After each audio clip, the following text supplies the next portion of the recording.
So, ang ibig sabihin niyan guys, ang game plan na to is isa lang yung source natin ng solar panel, which is yung JA solar panel na naka-series. Then, gagamit tayo ng dalawang solar charge controller. So,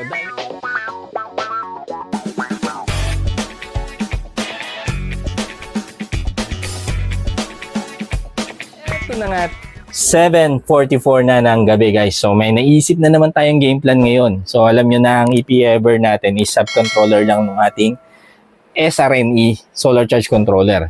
Kaya lang napansin ko guys, simula na nagpalit tayo ng panel, hirap na yung ating SRNE Solar Charge Controller. Sobrang init talaga ng heatsink niya, no? So mga nakailang beses na rin na nag-trip yung ating circuit breaker papunta sa ating 24 volts battery. So sa buong duration siguro ng ng pag-harvest natin simula nagpalit ng panel is 3 beses na nag-trip yung ating circuit breaker dahil sa init ng ating solar charge controller, no? So ang naisip ko ngayon na game plan guys is, what if isa dito sa ating subcontroller is idadirect ko na rin dun sa JA solar panel. So ang ibig sabihin niyan guys, ang game plan na to is isa lang yung source natin ng solar panel, which is yung JA solar panel na naka-series. Then gagamit tayo ng dalawang solar charge controller. So dahil ito ay 40 ampere solar charge controller, ito rin ay 40 ampere at ito ay 10 ampere. Siguro ang gagawin kong tandem ng solar charge controller is itong dalawang to, no? So ang gagawin natin from solar panel, sasaluhin dapat nung dalawang solar charge controller yung power niya, no? Hindi na to magiging subcontroller. Bali ang mangyari, tatanggalin natin siya bilang subcontroller. Ito na lang magiging subcontroller ng SRNE. So let's see, no, kung gagana siya. So ang ibig sabihin niyan dito sa game plan na to, sa PB out, no? PB out, ito yung galing ng JA solar panel. Magpa-parallel connection tayo nung ating dalawang solar charge controller, no? And yun pa rin naman, same pa rin ang i-charge pa rin ng ating SRNE solar charge controller ay yung 24 volts at yung EP-Ever naman na 40 ampere is yung GenType power pa rin ng kanyang i-charge. So walang wiring na changes dun sa ating from solar charge controller to battery, no? Pareho pa rin siya. So ang babaguhin lang nating wiring is simula dun sa circuit breaker ng ating JA Solar papunta dun sa terminal ng solar panel nitong EP-Ever at nitong SRNE. So let's see kung paano natin gagawin. Yung ilan sa mga gagamitin natin. So meron tayong terminal block, meron tayong PB wire, no? Twin wire. Meron tayong 16mm squared na solar wire cable, no? Solar wire or cable. And then bumili ako nito, ang tawag dito is blocking diode na MC4 type. Dalawa siya, no? So maximum rated voltage niya is 1000 volts and sa current rating naman is 30 ampere. Ito na yung terminal block na gagamitin natin. So napansin nyo, meron tayong mga nilagay dito na Y-spade connector ang tawag dito guys. So kaya ko muna siya nilagay dito kasi ini-estimate ko kung sakto ba yung supplies ko ng Y-spade, no, para dun sa ating setup. So far naman okay naman siya, no. Based dun sa kailangan ko is meron tayong supply. And then ang next thing is ito nga, meron tayong MC4 na blocking diode or Schottky diode, no. Sa loob nitong MC4 connector na to.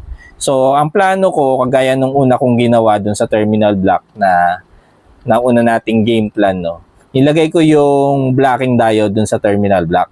So, para magawa yon, kailangan tanggalin ko siya dito sa MC4 connector.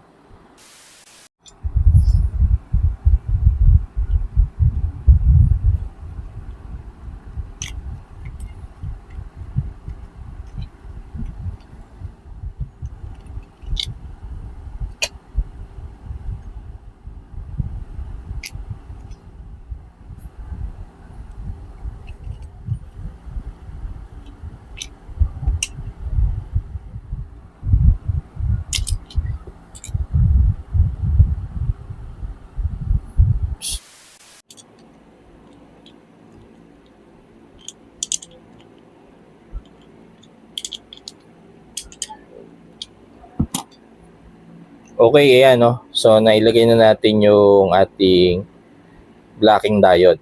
So, ito yung input natin dito ulit sa gitna. And then, output to. Papunta sa solar charge controller to magkabilang gilid. Kaya yung direction ng line ng ating silver line dito ng ating diode is nandito sa labas, no? Kasi yan yung output niya. Ito nga pala yung wiring diagram ng ginagawa natin ngayon.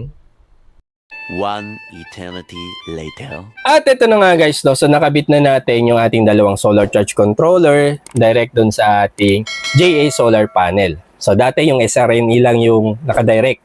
Pero ngayon sinama na natin yung ating EP-Ever solar charge controller. Sa tulong ng ating terminal block and blocking diode. So dito natin siya nilagay. So yung blocking diode, hindi nyo na makikita kasi kinobera na natin ng mica tube. Pero ito yung source nga guys, no?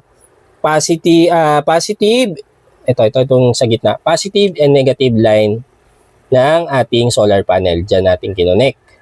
Then, yung sa positive line, nag-jumper siya using diode.